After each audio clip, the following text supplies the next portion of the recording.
صدا اسلام چمکے گا،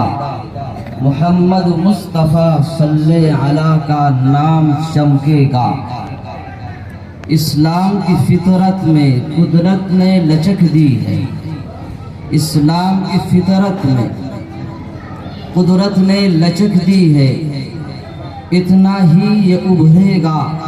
جتنا کہ دباؤ گے۔ نہ دولت کی بات کرے نہ شہرت کی بات کرے، نہ دولت کی بات کرے نہ شہرت کی بات کرے، گھر گھر چراغے علم جلانے کی بات کرے۔ گرامی قدر سامعین اعظام، اصل خطاب تو برادر مکرم حضرت مولانا مفتی راغب عمر صاحب دامت برکاتہم العالیہ کا ہوگا۔ میں تو حضرت مولانا شوکت علی صاحب دامت برکاتہم العالیہ کے حکم پر جلسے کے اندر حاضر ہو گیا تھا، اس طرح کا کوئی ارادہ اور پروگرام نہیں تھا۔ بہرحال اب حضرت والا کا یہ حکم ہوا کہ چند لمحات کچھ گزارشات پیش کر دی جائے، تو بہرحال بہت مختصر سی باتیں یہ ہیں کہ میں نے قرآن پاک کی ایک آیت تلاوت کی، اور یہ قرآن پاک کی آیت قرآن پاک کی سب سے پہلی آیت ہے نازل ہونے کے اعتبار سے۔ اسی طرح سے حدیث مبارکہ کا ایک حصہ اور ایک ٹکڑا بیان کیا، ان دونوں کا آپس میں تعلق ہے۔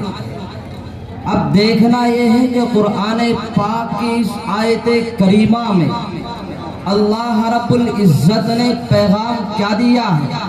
اور آپ اس کو سمجھنے سے پہلے بطور تمہید کے آپ کے سامنے یہ بات ہونی چاہیے کہ جن حالات میں قرآن پاک کو اللہ رب العزت نے نازل کیا، کس طرح کے حالات تھے، کیا تقاضے تھے، اور کس طرح کے چیلنجز تھے جس وقت میں قرآن پاک نازل ہوتا ہے، تو ہم دیکھتے ہیں تاریخ ہمیں بتلاتی ہے کہ ساری کائنات میں اندھیرا ہی اندھیرا تھا، جہالت کا اندھیرا تھا، جہالتیں اور ظلمتیں بسیرا اور ڈیرے ڈالے ہوئے تھی۔ ان حالات میں انسانیت اللہ رب العزت کی طرف متوجہ تھی، تو خالق کائنات نے اپنی رحمت کو انسانیت کی طرف متوجہ کیا، اور جس وقت میں چاروں طرف ظلم کے بسیرے تھے، ظالم اور لٹیرے تھے، اور چاروں سمت سے انسانیت کو ٹارچر کیا جا رہا تھا، چاروں طرف سے تابڑ توڑ فتنے انسانیت پر حملہ آور تھے، ایسے حالات میں اللہ رب العزت نے قرآن پاک کو نازل کیا۔ بہرحال خلاصہ نکلتا ہے کہ قرآن پاک کے نازل ہونے سے پہلے جو سب سے بڑا فتنہ تھا وہ فتنہ جہالت تھا۔ اللہ رب العزت نے قرآن پاک کو نازل کیا جہالت کو مٹانے کے لیے۔ قرآن پاک میں اللہ رب العزت نے پہلی آیت میں فرمایا اقرأ بسم ربک الذی خلق، کہ اے لوگو، اے انسانوں، آپ پڑھیے اس رب کے نام سے جس نے انسان کو پیدا کیا۔ آگے فرماتا ہے علم الانسان ما لم یعلم، کہ آپ اس رب کے نام سے پڑھیے جس نے انسان کو وہ سکھلایا جو وہ جانتا نہیں تھا۔ تو بہرحال مجھے اس آیت کریمہ کی تشریح میں، تفسیر میں، توضیح میں نہیں جانا ہے، مجھے اس آیت کریمہ میں رب کائنات نے قرآن پاک کی پہلی آیت میں جو پیغام دیا ہے اس پیغام کو آپ کے سامنے رکھنا ہے۔ ایک طرف زمانہ جاہلیت ہے اور چاروں طرف سے انسانیت پریشان ہے اور تلاشی ہے، متلاشی ہے کہ انسانیت کو راحتیں ملے، ملے، سکون ملے، امن ملے، چین ملے، حقوق ملے اور انسانیت کو عزتیں ملے، رفعتیں ملے، بلندیاں ملے اور انسان کی جو طاقت اور قوت کو گھٹا دیا گیا تھا انسانیت کو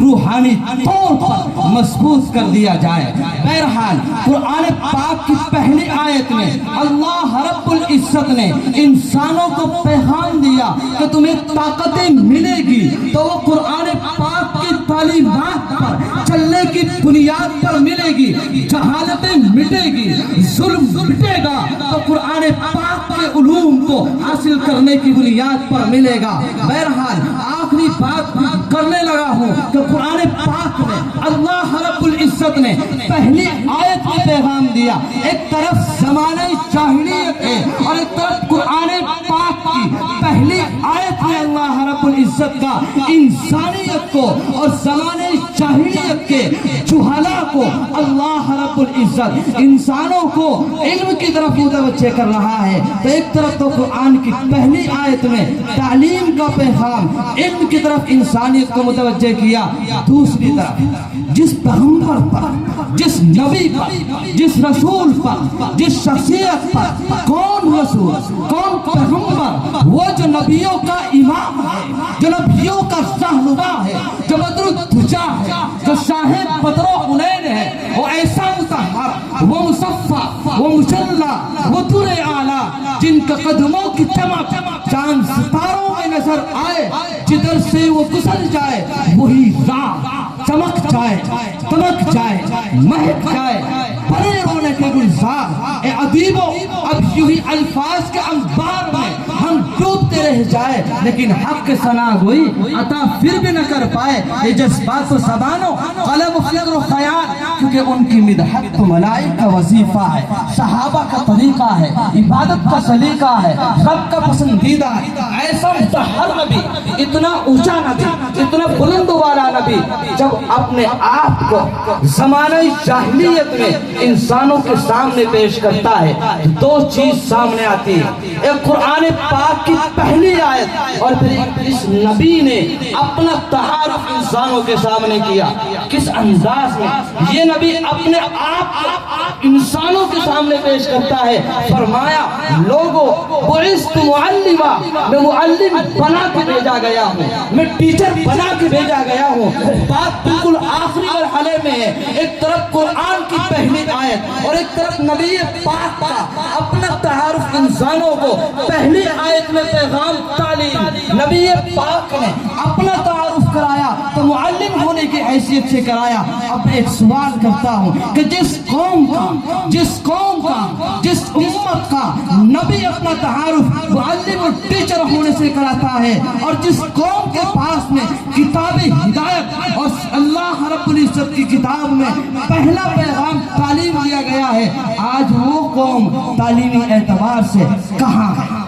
یہ ہمیں دیکھنا ہے کہ ہم وہ قوم ہیں جس قوم کو اللہ رب العزت نے قرآن پاک میں کوئی پہلا حکم دیا تو تعلیم کا دیا ہے۔ ہم وہ لوگ ہیں کہ ہمارے نبی نے اپنا تعارف ہمارے سامنے پیش کیا تو معلم ہونے کے اعتبار سے پیش کیا۔ ایک طرف تو قرآن کا یہ پیغام، قرآن کی یہ پہلی آیت، نبی پاک علیہ الصلوۃ والسلام کا اپنا یہ تعارف، اور آج کے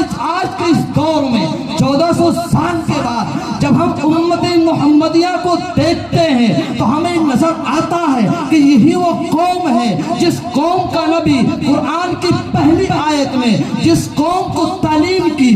راہوں کا متلاشی بناتا ہو، تعلیمی راہوں پر گامزن کرتا ہو۔ ہم دیکھتے ہیں کہ تعلیمی اعتبار سے وہ قوم آج کے اس دور میں سب سے پیچھے ہمیں نظر آتی ہے۔ کس قدر افسوس کی بات ہے، ایک طرف تو ہم نے اپنے نبی کے پیغام کو، قرآن کے پہلے پیغام کو بلا دیا ہے، نبی کے تعارف کو ہم نے بلا دیا، اور دوسری طرف ہم شکوہ کرتے ہیں کہ ہمارے ساتھ میں اس طرح کے حالات ہیں، ہماری مسجدوں کو توڑا جا رہا ہے، ہمیں نظر انداز کیا جا رہا ہے، یہ ہم شکوہ کرتے ہیں۔ شاعر کہتا ہے تو ادھر ادھر کی بات کا،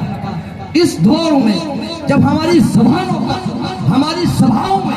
ہماری چوکڑوں پر، ہمارے گھروں میں، ہمارے جلسوں میں یہ تبصرے ہوتے ہیں کہ ہمارے ساتھ میں کیا کیا معاملات ہیں، تو شاید کہتا ہے تو ادھر ادھر کی نہ بات کر، یہ بتا قافلہ لٹا کیوں ہے،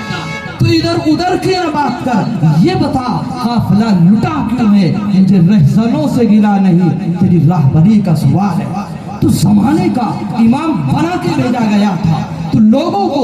راہ ہدایت پر چلانے والا بنا کے بھیجا گیا تھا، لیکن تو نے اس راہ کو چھوڑ دیا۔ میرے بھائیوں، اگر ہم چاہتے ہیں کہ ہم اس زمانے میں ترقی کریں، ہم اگر چاہتے ہیں ہمیں عزتیں ملے، ہم اگر چاہتے ہیں ہمیں رفعتیں ملے، تو ہمیں تعلیمی راہوں پر آنا ہوگا، اور اللہ رب العزت پھر ہمیں وہی بلندی عطا فرمائیں گے، وہی مقام عطا فرمائیں گے۔ تو ضرورت اس بات کی ہے ہم قرآن پاک کی پہلی آیت کا جو پیغام ہے اسے اپنی زندگی کا مقصد بنا لیں، اور انشاءاللہ پھر اللہ رب العزت یہ رکاوٹیں، یہ پریشانیاں اور یہ فتنے اور یہ بلائیں اور یہ مظالم اور ظالموں کے سب اللہ رب العزت ختم کر دیں گے۔ تو ضرورت اس چیز کی ہے کہ ہم تعلیمی اعتبار سے اپنے آپ کو مضبوط کریں، ہم تعلیمی اعتبار سے